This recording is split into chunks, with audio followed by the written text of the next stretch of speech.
everybody. Welcome to the John Katz Show. I am John Katz, episode 4, a little Friday fun. Happy Friday, everybody. Hope everybody had an amazing week and is planning a fun weekend. We're going to keep a little lighter today. I guess Wednesday's episode was a little heavy, so we're not going to be doing a lot of heavy stuff. Going to actually be doing a lot more fun stuff. And I know I keep saying it, we're going to do a ton of interviews, and we got to get some technical kinks worked out first. But once we do that, we're going to get some legit interviews. Maybe not like, famous people or whatever, but definitely experts in their fields and things like that we can ask very interesting questions to. So that will be coming. You guys are stuck with Psycho John for now. Just me here ranting. But I'm going to probably complain about some stuff today. Do like a fun Friday complain episode sometimes, maybe.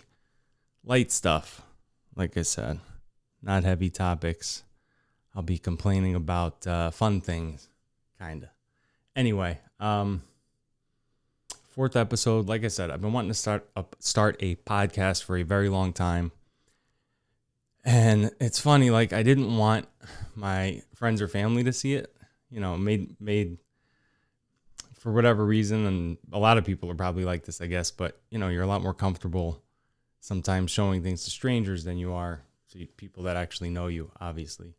And somebody like me, especially, who's pretty private, I post one Facebook picture a year and don't use Instagram or anything like that. I always feel weird even posting a picture. So if you guys see me posting stuff on Facebook now, thank you for looking at it.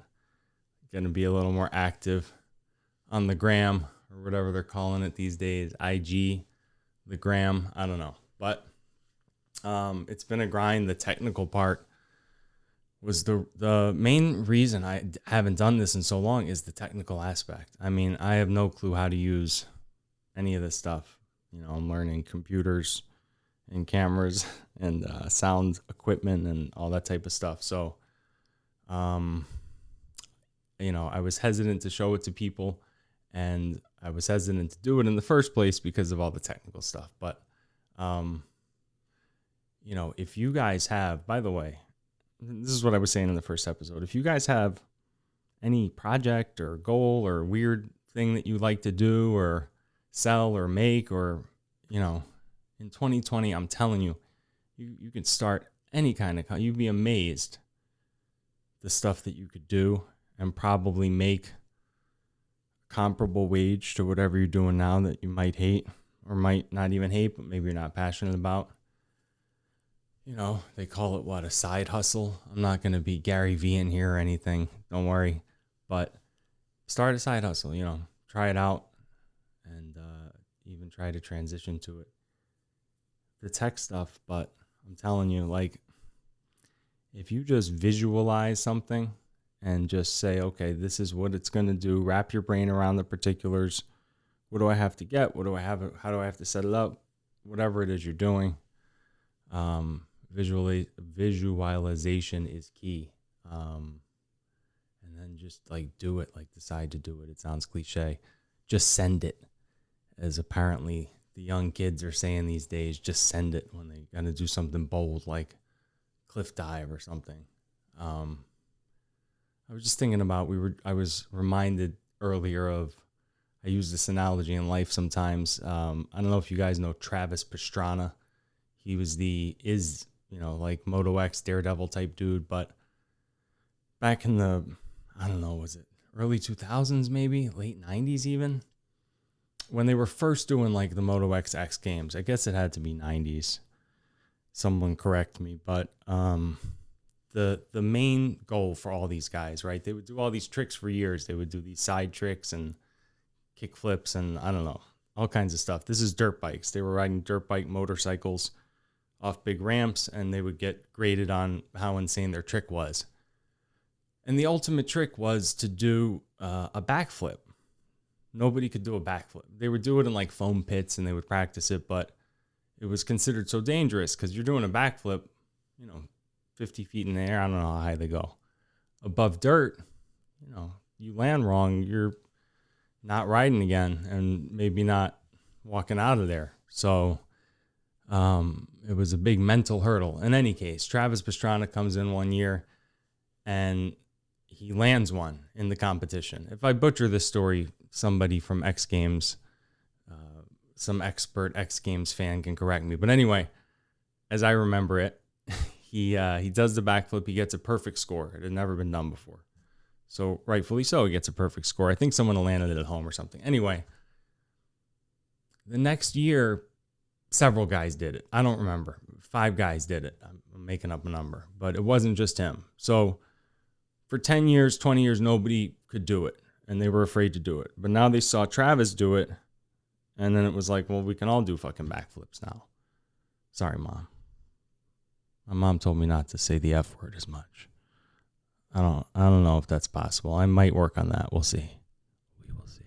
Anyway, these guys were also inspired that they could do it. Just the visualization of going, well, this guy did it. We could do it. And I think within 2-3 years, if I'm not mistaken, the guys were doing backflips in warm-ups. Like during their intro when it's not even in the contest yet. Like if you just did a regular backflip in the contest, you won't even get a good score anymore. In fact, you don't. It's like not even a trick. It went from being undoable to not even a trick.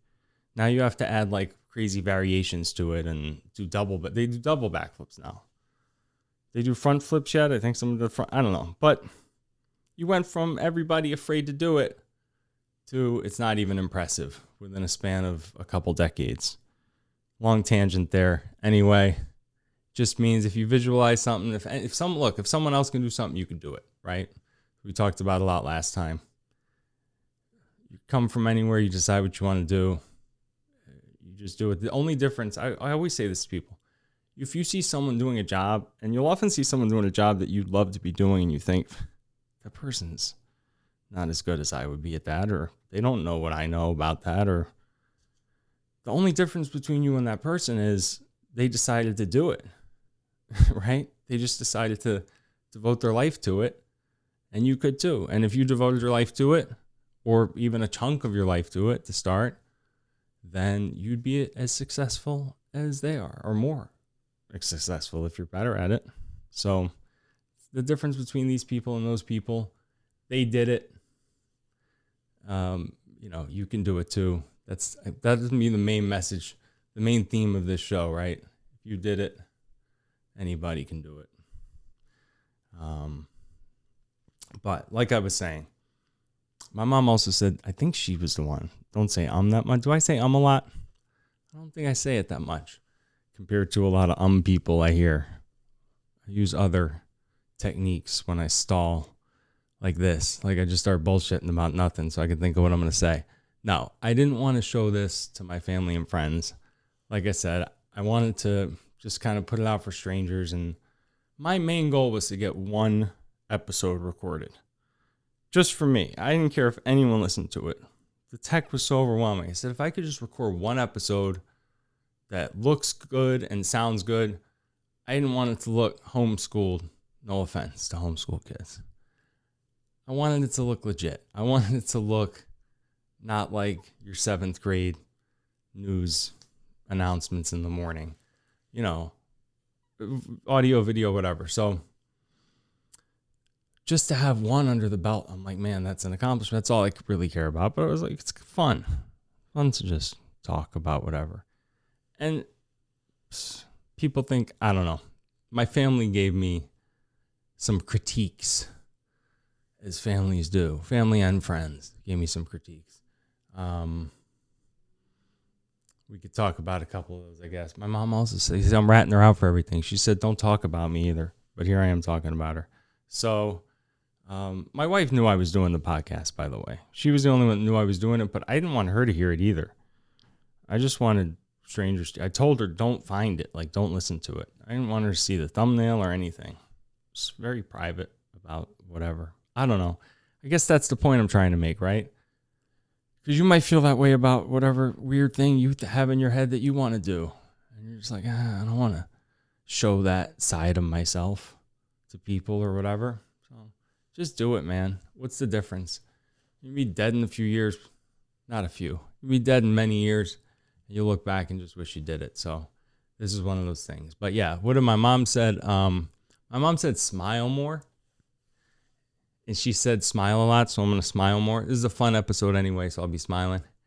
And she said, not only smile more, but she said, lower the mic. Look, Mom, I took your advice.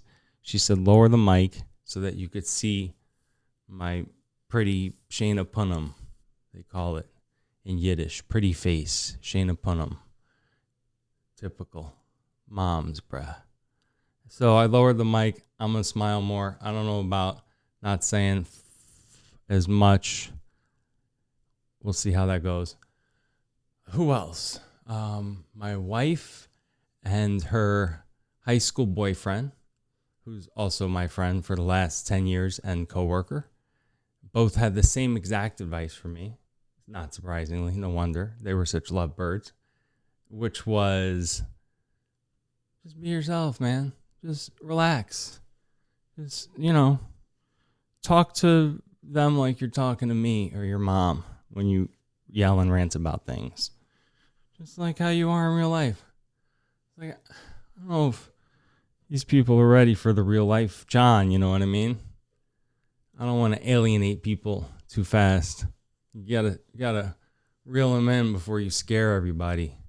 By the way, let me know. Looking right at the camera, speaking of being like overwhelming, I don't want to get in here and be like an angry ranter guy. There's so many angry ranter guys. And if I pause, by the way, if I pause when I'm talking, it's better. Or I should say, I don't know. It's hard to pause in real life when somebody interrupts you. During that tiny pause, you got to get it out fast. But if I look right at the camera, I look like a psycho, right? It's overwhelming. I'm going to just glance at it sometimes. But I don't want to freak people out. I don't want to come off as an angry person. People heard me ranting about anti-Americanism. They might think I'm a little bit of a extremist or something. But anyway, back to what I was saying. So yes, they said good things too. Wife had plenty of good things to say. It was very nice. Who else? My little sister, my younger sister. She loved it and thought it was great, but also told me she is one of the people that now hates the flag in the country. So that's good to know. Also, we'll have to work on that.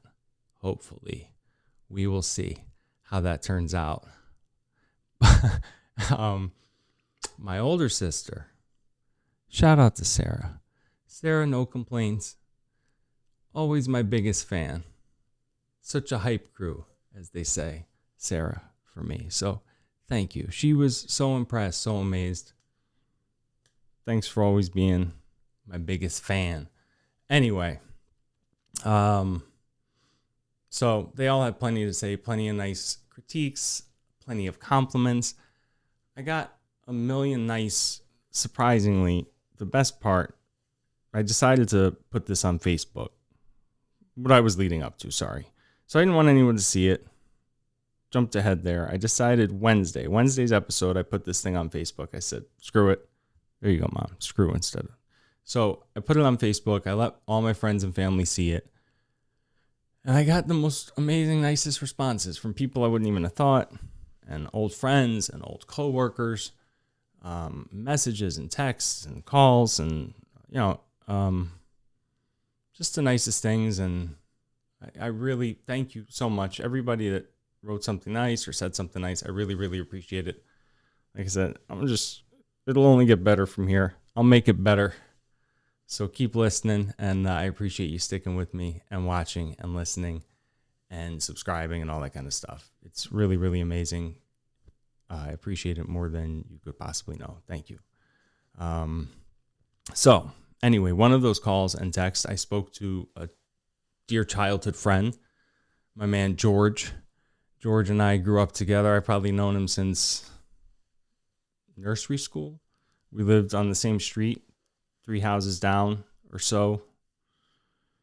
Had a big accident in his backyard one night. That was fun, but we go way back. And then we lived together for a short spell as young adults. I say young adults. What's a young adult? Like a 14-year-old? We were, 20-ish, 19, 20, 21. Lived together for a few years down here in Florida, but we grew up in Lynchburg, Virginia together.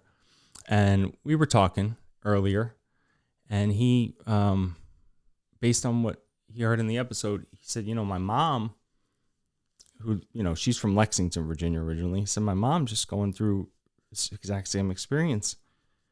She lives in Lexington. She was born there. Now they left. They lived in Lynchburg for a while, and they've got family. They've been in South Carolina a lot. Around 2000, I guess she moved back to South Carolina and stuff. But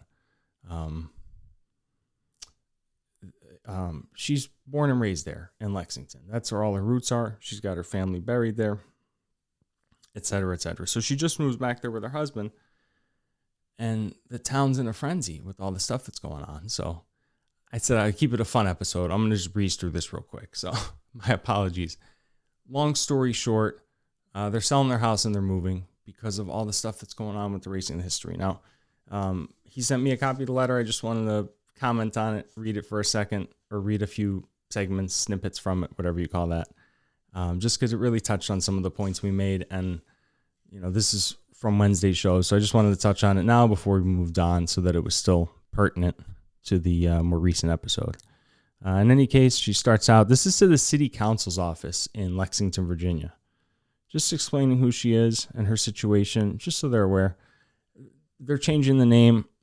She starts off to say, I was born in Stonewall Jackson's home in 1948. Now, I didn't know this. I looked this up.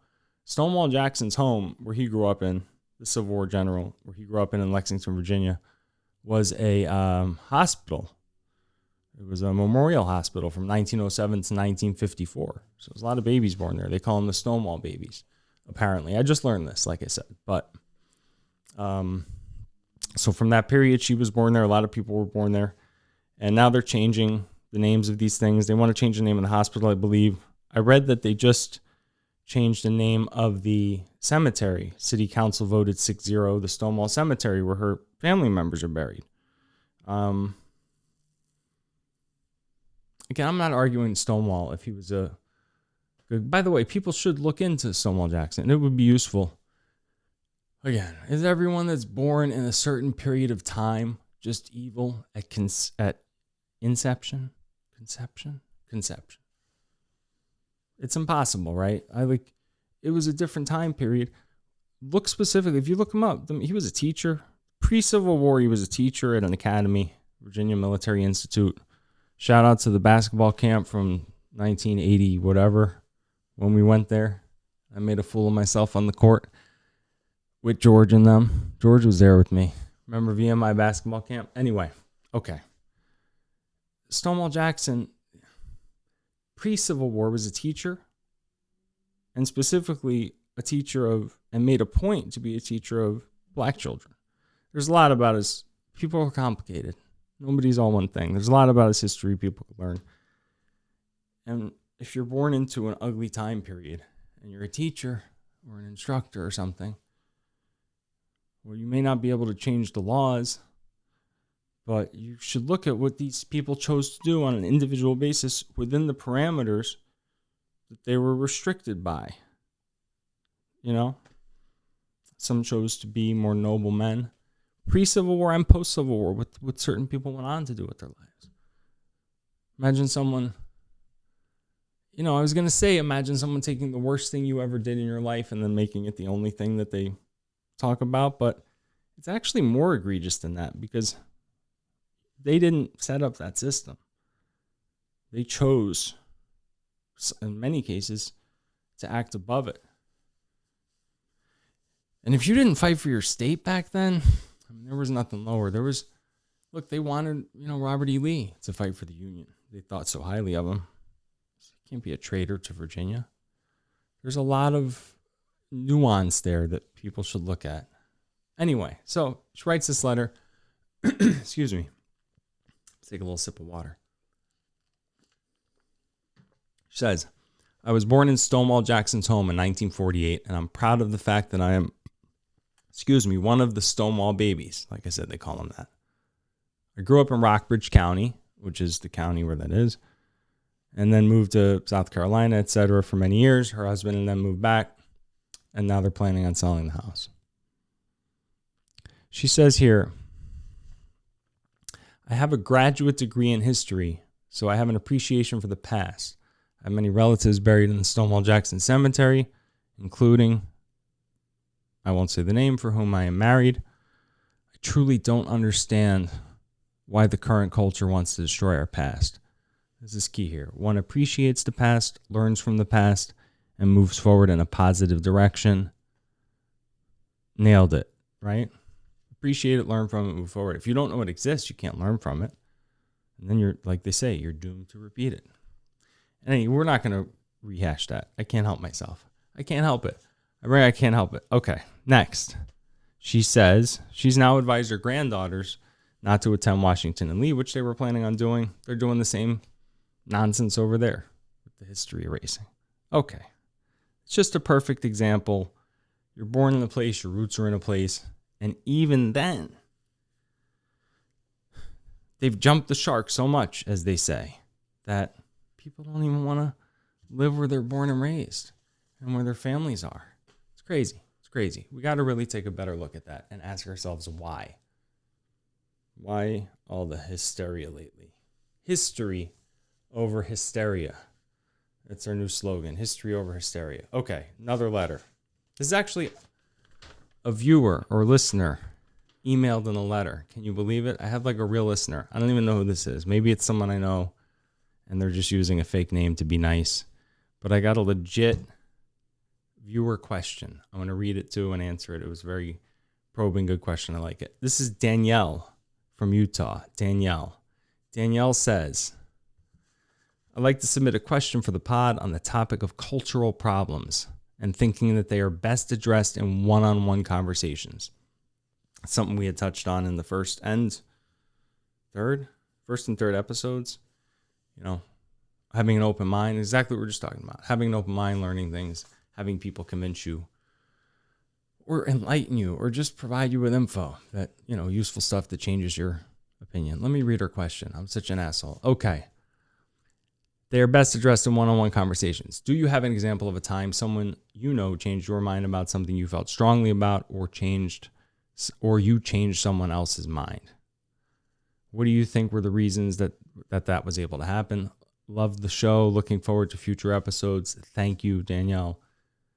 Thank you, Danielle. That is amazing. Thank you for listening or watching or both and for writing in. That is a really great question. And I thought about it. I'm not going to pretend like I'm just coming up with something here. I don't know if people do that, but I obviously thought of an answer before I started doing this. So I would say, look at that. I said I thought of an answer, and then I'm like, what was the answer I thought of? Many years ago, I had a conversation with a close friend about laws surrounding all types of substances and the jail sentences and people that are, and by the way, not weed, right? If y'all know me, you know I'm not talking about that green stuff. Anyway, heroin, methamphetamine, you name it, whatever. I'm not talking about trafficking. I'm talking about personal use, the personal use stuff. And all vices, right? All vices, gambling, prostitution, those are the main ones, you name it. Why are these things illegal? This is what they're convincing me of. That all of these things, by the way, people think I'm some right-wing nut, right? Find me a Republican that wants to decriminalize other than Rand Paul. Shout out to Rand, the libertarian.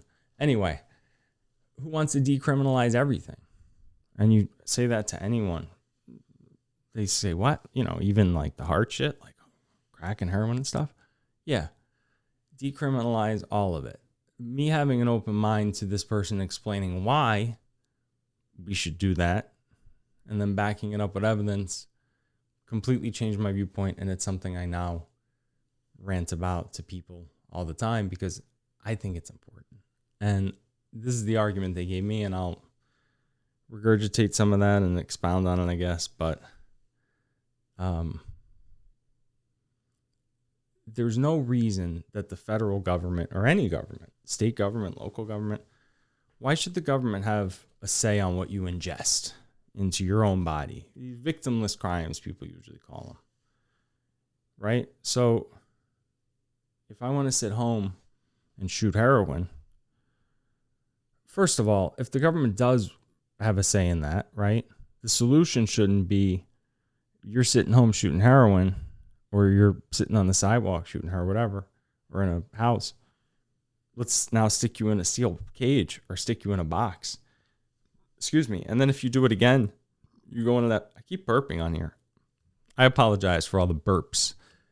You keep doing it again, you become a repeat offender, and you go in for even longer. Now you're sitting in, and how is that rehabilitating the person? How is that helping the person? And prostitution, come on. You want to have sex? Sex is legal all the time. Now you give someone money, it's not. But if you give them a bracelet or buy them a dinner, it's not. Or if you film it, it's legal. This is pornography. What are we talking about? People can't choose to have sex with someone as a voluntary transaction. That's absurd. Gambling. Look, these things are detrimental. Can be. People get carried away, but we'll get to that in a second. The only reason criminal activity is involved in the first place, let's talk about the drug trade, right?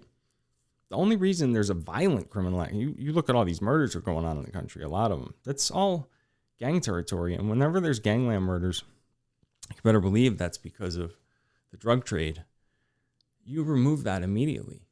The minute possessing a narcotic doesn't throw you in prison, you remove the violent criminal aspect from the equation. You no longer need the toughest, most violent criminals to run that trade.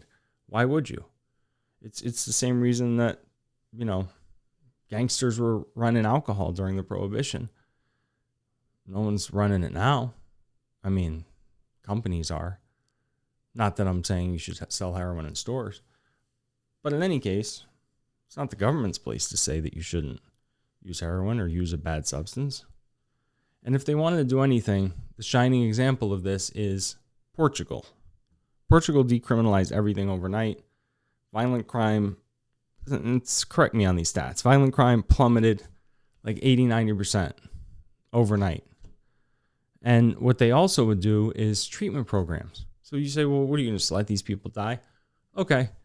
If you catch somebody, usually if somebody gets caught with a substance, it's not that they're just sitting at home. They're out in their car, they're out and about, and they get noticed and they get searched or what have you. It's cheaper to put them into treatment than it is to put somebody into the penal system.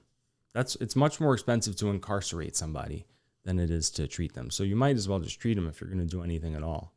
It doesn't make sense to incarcerate them. And the same goes for all that type of stuff. I mean, some of those are no-brainers. Some of those should just be legal. And if you could gamble other places and you can play fantasy and you can gamble online, enough ready. Let people gamble. And the weed stuff, please. All the states, California's got the 7th biggest economy in like the world or something crazy like that. Just open it up everywhere. Take the tax money. Give it to the kids or something. Students who are missing all this school. Apparently, they're going to keep missing school, these kids. Take all that weed money. That would be ironic, wouldn't it? They didn't want kids smoking weed. Take the weed tax money. Give it to the schools so they can do some legit virtual learning or whatever it's going to take to get these teachers to teach these kids. And that would solve a lot of things. So just use logic over emotion. Rule, block out that you think, what do you think of crack and heroin and hookers and all these things, and just think of it logically. What do you accomplish by sticking someone like that in a cage and filling up our jail systems and spending all our tax dollars? It doesn't make any sense. If anything, get people treatment, and then the other stuff, just make it legal across the board. Okay. I said it would be a fun episode. Wait, stop. Danielle, thank you. You're amazing. Keep watching, keep listening. Everybody, please send stuff in. Twitter. No one follows my Twitter, bro. Maybe I got to tweet stuff. Twitter is @JohnKatzShow. Hit me up on there with questions, topics, whatever you want me to talk about. Or email is John, Jon, @JohnKatzShow.com. Is that right? Yeah. John@JohnKatzShow.com. Okay. fun rants, I guess. We'll have some fun here. Number one, I'm going to be like that comedian, the dude who's like, what's the deal with whatever? Well, what is the deal, right? Why are people so inefficient all the freaking time, right? Does everyone get annoyed like me? Probably not. I know I'm a certain personality type. Maybe other people don't get irked like this, but all I do all day is get bothered by other people's inefficient behavior and their annoying habits and their inability to look at their surroundings and to know what the fuck is going on and all that stuff. So start with traffic, right? Not traffic itself, right? Driving, sorry. Let's start with just being on the road and forget the obvious stuff like people cutting you off or the dude tapping his brake in front of you for no reason when there's no one in front of him. By the way, if somebody's tapping their brake in front of you and nobody's in front of them, they're texting. 1,000% of the time they're texting. If you pull up next to them, you'll see them. You'll see them like this. Because people texting or looking at other shit just keep tapping their brake. Because they're not actually, it's a nervous tick when you're not looking at the road in front of you. You just keep like tapping it just in case. Anyway, not those guys. Although, probably the same dudes. But the more insidious stuff, like the dudes who you're driving and the road's open and there's nobody behind you. This is the key. So it's an open road in front of you. You're flying. There's nobody behind you. And the dude just pulls out right in front of you and then goes 12 miles an hour. It's like he couldn't wait. Either he didn't see. I shouldn't say. I'm giving him too much credit. He couldn't wait. The guy couldn't wait 1.3 seconds till you passed and then get behind you and go whatever speed he wanted to go. And this is the same asshole. This guy's actually worse. This is the worst one because it's like this one's premeditated. This one's worse, right? You're going up to the light. You've all had this happen a million times. If you're a quick driver, you have. If you're not, if you're like my mom, I'm going to keep talking about you, Mom. You told me not to talk about you. Keep talking about you. If you're like my mom, you don't care. You're going 10 miles an hour anyway. You don't take the highways anywhere. You take the streets 4 hours before you take a highway a half hour. Anyway, you're driving along. It's an open road. The light turns yellow up ahead. It's like picture a 3-lane road. You're on the left side and there's no one in front of you. You're on the left side. There's no one in front of you. People are in the right and middle lanes. A lot of cars. The light turns yellow. The dude in the middle gets in front of you. Now, I do this all the time. I do it every time. In fact, if there's an open spot when I get to a light, I'm taking that thing. But I make damn sure if I take it, that I'm the fastest one off the line. And if someone's going to go faster than me, I'm going to purposely go faster than them just so I don't look like this douchebag that I'm describing, which is you're going to leave the car that's in front of you so you can get first place in front of me. But then you're going to take off slower than that car that you were previously behind. Now I gotta shift to your old lane and like inch up a little by little because that guy's not going to go much faster. By the way, that guy will never go much faster either because you're going to get stuck for like 10 minutes just trying to like let the dude know that you want to get back in front of him. What are these guys doing? What do you need first place for if you're going to take off at 4 miles an hour? That doesn't make any sense. I can also tell, not to offend anybody, you can tell a woman driver by certain moves up ahead. My wife gets annoyed at this because I do it every time, which is I see a move and I go, woman. And by the way, before you call me a hypocrite, because I was talking a lot last episode about not always identifying people by sex and all that stuff or religions and races. There's a huge exception to that, which is humor, right? If you want to make fun jokes. In fact, the opposite is true, which is the least racist, least sexist people I know are the ones who can make fun of themselves and their friends and their family. As long as it's good-natured ribbing, no one's talking about evil jokes, such as Men are better drivers. And by the way, I have a theory on this, and tell me I'm wrong. I'll have Jordan Peterson come in and weigh in on my theory because it sounds like something he would have said, but men just like cars more, which they do. They like things more. How many women do you know who collect cars or who work on cars or who read auto magazines or know what their horsepower on their own car or how many liters it has even, or even just say, hey, I'm going to go for a drive. 1 second. Go drive for fun. Just like every guy I know did the minute they got their license. And still does, like in middle age. Like, I'm just going to go driving. Do women like, I don't know, they take care of the way they take care of their own cars and clean them and detail them. I'm not saying I'm not one of these car guys, but even a non-car guy like me appreciates certain things about a car. Also, talking generalities a lot. There's nothing worse than exception guy. Don't be, hey, Danica Patrick is the best driver. Listen, there's women who drive better than me. I'm not talking about them. I speak in generalities a lot. Deal with it. But in any case, men just enjoy cars more. And if you enjoy something more, another theme of this show, if you're passionate about something, you're going to be better at it. That translates into, in this case, superior driving skills. And women, they do like, what you'll notice with these moves, they do like it's a passive aggressive move. Men drive crazy and aggressive. Women drive like passive aggressive. It's just like real life, you know? Anyway, while we're still on driving, I have a lot of driving rants. I'll share way more of them later on. My family's heard them, I'm sure, a million times, but while we're on the subject, what's with these dudes and the mufflers already? The loud muffler?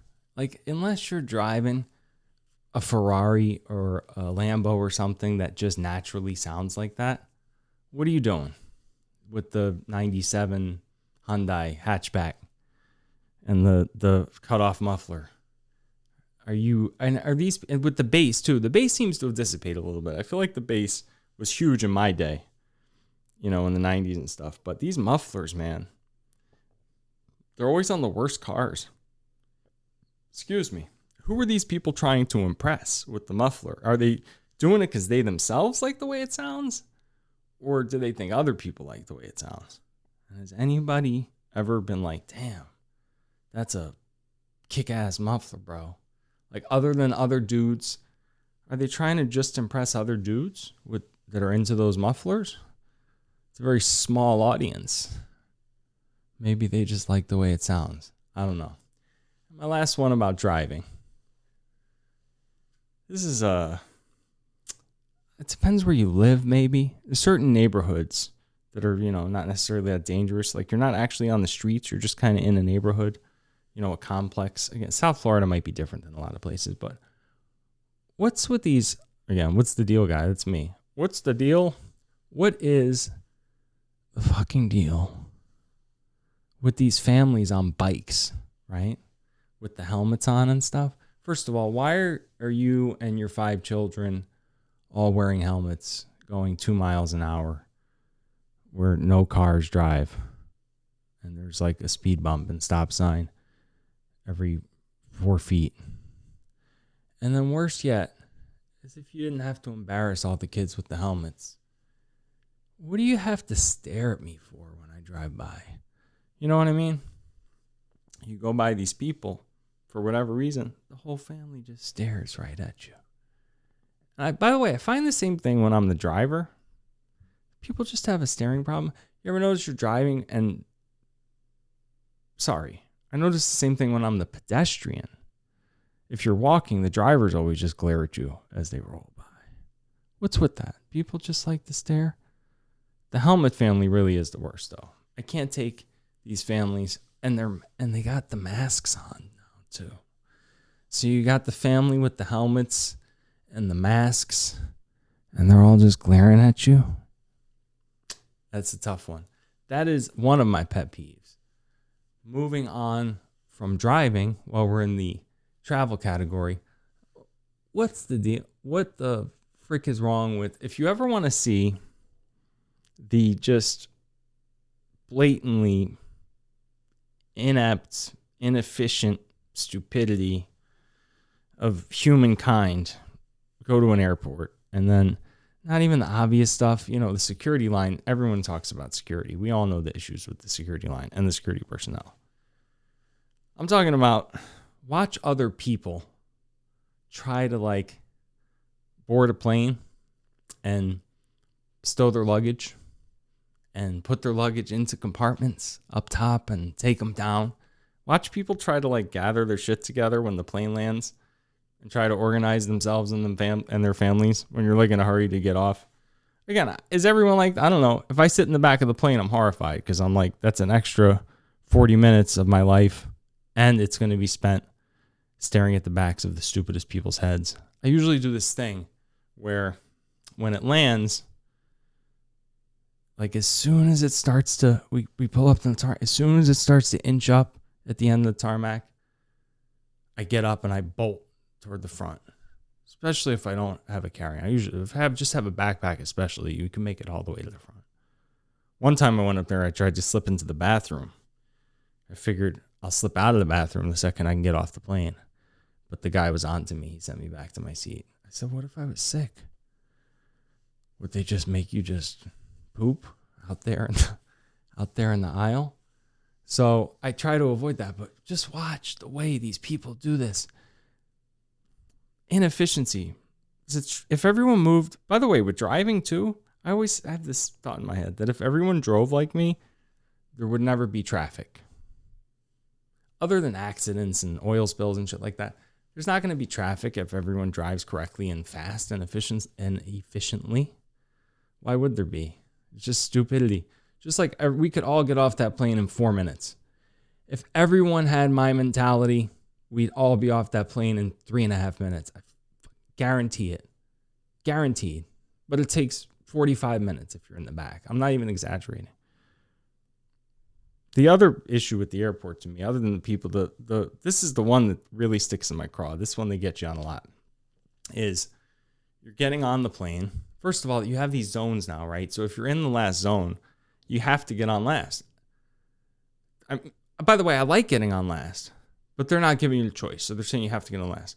And in fact, I like getting on last so much that I'll wait till the last of that last zone, just so I can spend as much time in the nice, cool, breezy airport rather than breathing on people's necks in the hot airplane. I'm going to stretch that bad boy out. But here's the problem. You're in that last zone. You get on that, what do they call it? A jetway?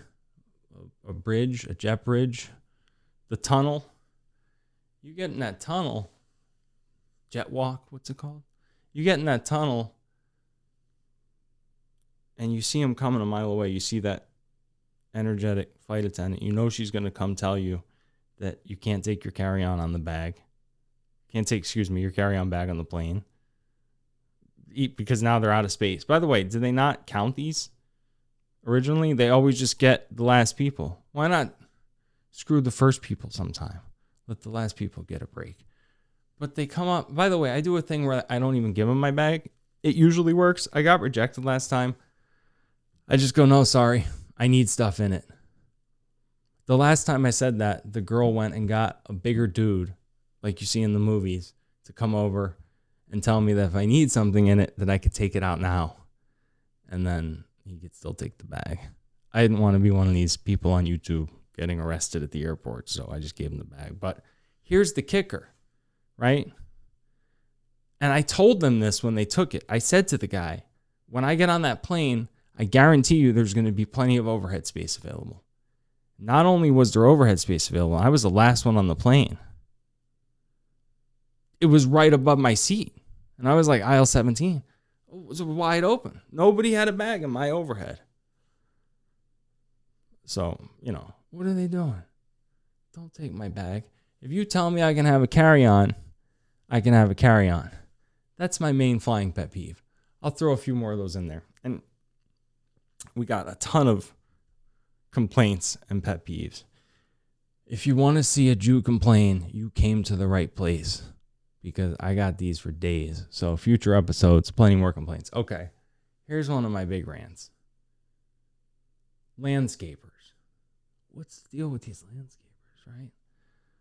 First of all, why do they show up? And is this, again, might be a South Florida thing because not everyone lives in communities. They probably mow their. So if you live somewhere where you like mow your own lawn and you're a real man and you have no idea what I'm talking about, down here in Florida, like you're not even allowed to mow your own lawn in most places. You got a crew. So they come in. It's always 8 a.m. It's usually a Saturday here. I don't know what other people dealing with. My shit's on a Saturday. They come like 8 a.m. First of all, they come more than the garden. They come like twice a week, which is ridiculous. And then it's an all-day event. But they disappear for like hours at a time. And they'll be on like your patch of grass. And then they're gone for like 8 hours. And then they're back on your patch of grass. It doesn't make sense. And then what are they always yelling to each other? Like these commands and stuff they call out to each other. Do they not have this procedure down pat by now? This small little spot that they're at twice a week? The guy on the mower always stops and yells to the guy with the weed whacker at some point during this excursion, if not 3-4 times. And they always yell over the motors. You can hear them. They're always screaming. What are they yelling to each other? Instructions? When they're going to lunch? Someone explain what they're always yelling. I need a landscaper to call 30. I need a landscaper to hit me up on Twitter or email and tell me what the hell's going on with that. And the last thing about these landscapers, look, I got a lot of landscaping complaints. I'm sorry, guys. It's the year 2020. Can you not get silent, quieter mowers and blowers and weed whackers and shit? Come on. You need combustion like that in these things? Where's Elon Musk on this? You can't have a mower that's... I did that bad. It's just like air, like electric, like air or something. These blowers and these weed whackers and these mowers. Who wants to listen to that? All right, and here's my last rant, because I ran into this one recently again. And again, maybe a regional thing. I don't know if y'all have Walgreens. I sound like Walgreens is. I don't know if y'all have Walgreens, plural, where you live, but this is maybe an all-store complaint, because I see it at other stores too, but I've never not had it happen at Walgreens. If there's somebody in front of you at Walgreens, they're going to have a conversation with that cashier will choose to have a conversation with that customer every time. It's without fail. Smiling for my mom. It's without fail. And the customers are into it too. I don't get that. Maybe it's just like a polite thing, like whatever. And then the Walgreens people, they're always looking stuff up. You could lose an afternoon at Walgreens buying toothpaste. I'm not even joking. If there's 4 people deep and the cosmetic girl isn't calling you over, you might as well just bounce. I mean, and like I said, it might be an all-store problem with the looking up the coupon or the looking up the deal or whatever, but that happens way more at Walgreens. I'm talking like a 98% clip, and they'll just be shooting the shit right in front of you, and they don't care. So that's my Walgreens rant. Anyway, I got a lot more rants. Like I said, a lot more complaints. I want this to be a little bit more fun episode, and we're going to keep having fun. I was thinking about doing this weekend like a supplements episode, if that sounds interesting. I take like 30 different things. I've become kind of weird with it. And a lot of weird smoothie stuff and vitamins and minerals and things like that. So I thought maybe I'd share some of them. I'm not trying to plug anything, but we might do that over the weekend. And then Monday, we're going to come back with my man Raw again. I promise that quality will be cleaned up. Y'all can have some fun with that. And we're going to talk about some weekly topics and weekly events and all that kind of stuff. So, and then maybe I'll turn this little Friday complaint show into a weekly thing. And we can talk about all kinds of stuff, like why women cut their hair really short to impress other women. Stuff like that. Pet peeves.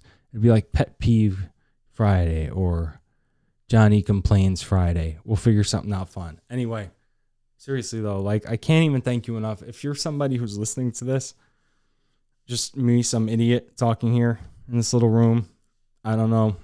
Especially like if you don't know me, even if you do know me, if you know me, it's probably even more impressive, to be honest, because you might have even heard this already 50,000 times in your life, some of this content.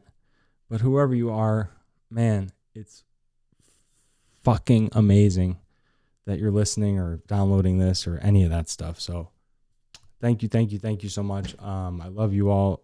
I appreciate you all. And we will be back very, very soon with some more fun episodes and interviews and all that stuff. Thank you. Enjoy the weekend. And I will see you guys in a day or two. Peace.